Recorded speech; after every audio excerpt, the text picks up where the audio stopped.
Il a ciblé le CCIF et non pas le CRIF, le CRIF. Attention, qui que vous soyez, attention, cette fréquence est exclusivement réservée aux urgences. Sans blague! Et vous croyez que j'appelle pour commander une pizza? Mais vous savez que vous commencez à m'énerver avec vos questions. Bah oui, mais... Est-ce que je vous en pose des questions, ouais? Nous avions atteint un certain point de bascule il y a quelques semaines avec l'affaire Freeze Corleone. Un autre point de bascule oligarchique, celui-là, semble avoir été atteint ces derniers jours avec la déclaration de guerre lancée par les élites contre, je cite, les ennemis de la République. Et oui, nous en sommes là en France, chasser le naturel et il revient au galop. Dans cette période paradoxale de grand dévoilement, la vérité ressurgit toute nue. La République française n'a jamais cessé de vouloir couper des têtes. Soyez évidemment les bienvenus sur ERFM, on s'embarque tout de suite pour ce 54e numéro d'Only Hebdo, c'est parti. Nous sommes tous Samuel Paty. C'est un martyr de la liberté. Et l'autre assassin, c'est un criminel, c'est un terroriste qui n'a rien à voir ni à la foi ni à l'humanité, qui a été manipulé par des vidéos, par des individus qui ont fait autant de haine contre lui. Il faut qu'aussi une justice à la hauteur de ces crimes, ferme. Et en même temps, j'aimerais avoir des milliers de musulmans de France qui sont là, avec des bougies, qui pleurent avec ses familles. Mais quand même, un homme, ils ont décapité sa tête. Plein rue à Paris, c'est pas à Bagdad. Si on ne se réveille pas pour ça, désolé, je ne comprends pas à quel stade où la société elle va se réveiller, ou surtout la communauté musulmane, les recteurs des mosquées, les imams, les parents, les responsables associatifs. Réveillez-vous, c'est votre avenir qui est en jeu. Il y a un moment, j'ai peur qu'il y ait une goutte qui va bouleverser, il va y avoir des crimes malheureusement au nom de cette barbarie. Tous les profs de France, des enseignants, qui enseignent nos enfants. J'ai 5 enfants, je lui dis désolé et pardon, parce que pour nous vous êtes des prophètes.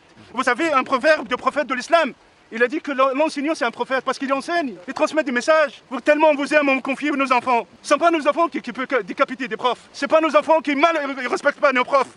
Ce ne sont pas des enfants de confession musulmane qui commettent des crimes et qui ne respectent pas l'école de la République. Grâce à ça, on vous le demande pardon parce qu'il était décapité au nom de notre religion.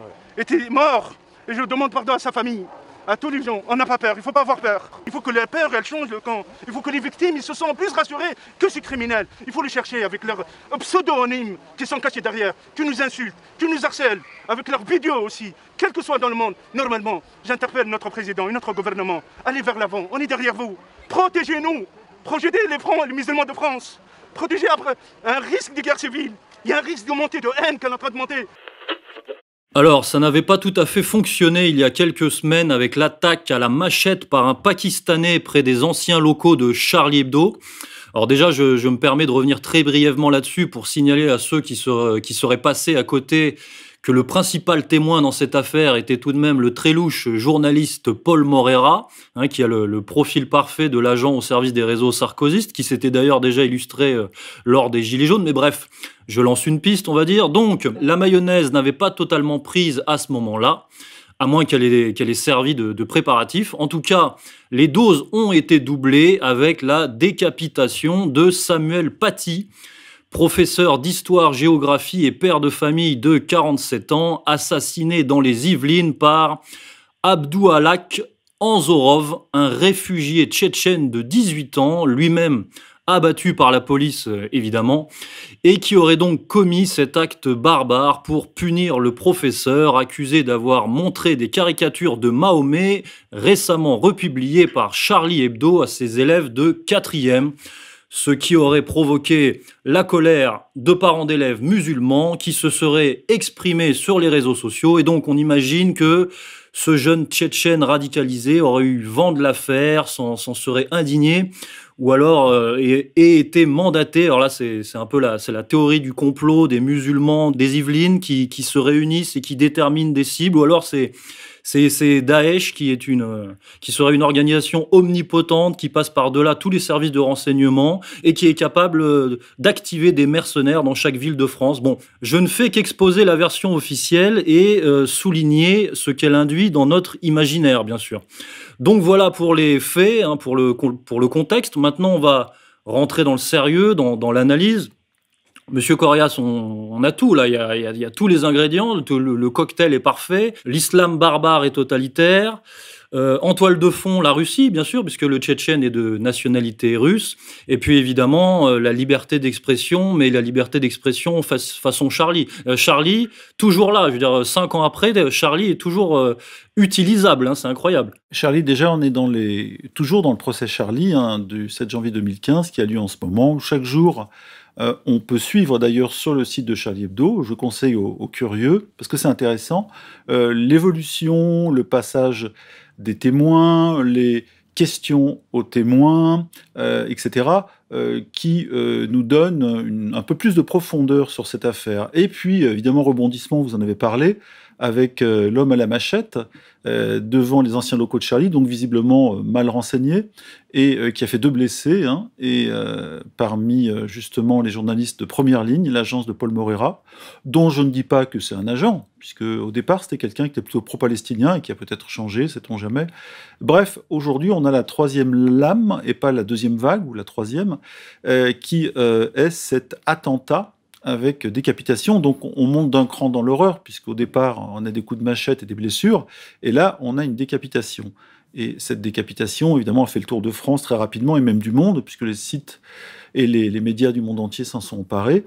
Donc cette montée dans l'horreur a créé une vague d'émotions en France, là pour le coup une vraie vague d'émotions, qui a été bien soutenue par non seulement tous les médias, mais aussi tout le système politique, de gauche à droite, personne n'y a échappé.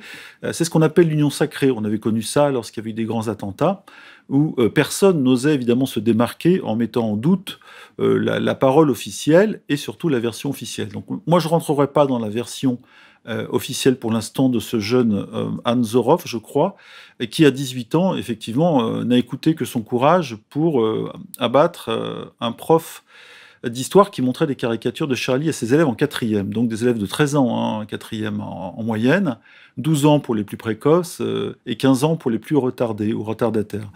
Tout le monde n'est pas prêt à regarder ces caricatures parce qu'il y a des images sexuelles dedans, donc on peut se poser cette question, mais c'est pas un positionnement politique. En revanche, tout le grand barouf, le tam-tam, comme disait Céline, l'écrivain, pas la chanteuse, autour de cette opération, et surtout la vitesse avec laquelle tout cela arrive nous fait dire que il y avait quand même une certaine préparation. Et puis, quand on écoute l'émission de Monsieur Éric Zemmour, le national-sioniste, sur lequel Youssef Indy va sortir un livre fort intéressant, qui a invité, la veille de l'attentat, ou du meurtre, ou de l'assassinat, pardon, le 16 octobre, donc c'était le 15, dans son émission, Jean-Pierre Chevènement. Je vous lis ce qui s'est dit. Chevènement, donc l'ancien ministre de l'Intérieur de Mitterrand, de Jospin, républicain, etc., gauchiste républicain, plus ou moins souverainiste. Et voilà ce qu'il dit. Dans le projet de loi que prépare le président de la République contre le séparatisme, il y a des outils utiles pour faire en sorte que dans notre pays, à l'école, eh bien, les valeurs républicaines, la laïcité soient respectées. Et je pense que la démarche de Jean-Michel Blanquer, qui consiste à désigner des référents laïcité, porte ses fruits. Bon, là, il y a Éric Zemmour qui rigole. On voit qu'il y a des signalements qui permettent de combattre au quotidien un certain nombre de faits, des injures, des manifestations tout à fait insupportables, comme par exemple la vocation de décapitation de tel ou tel professeur.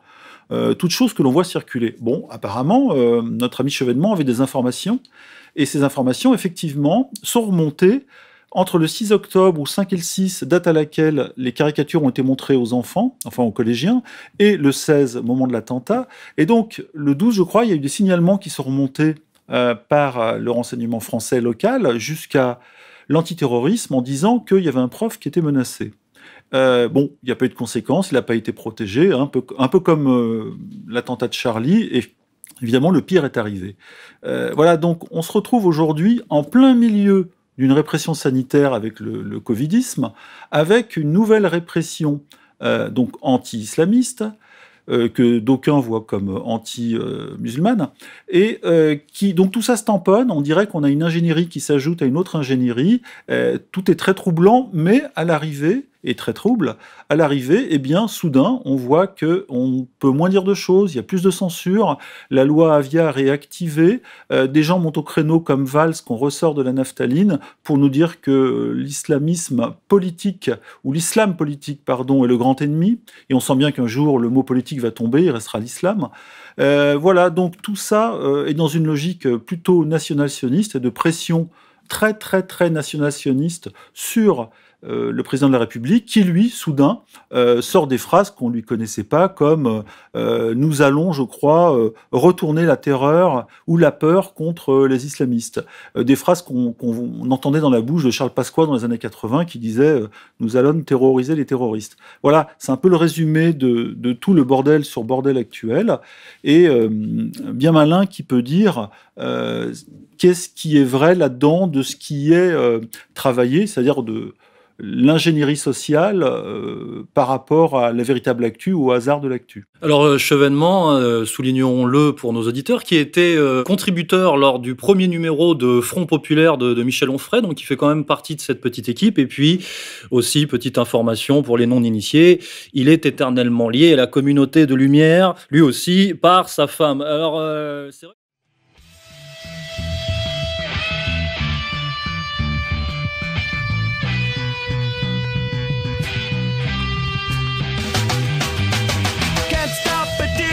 Shindig, chopped up, he says I'm gonna win big. Choose not to life.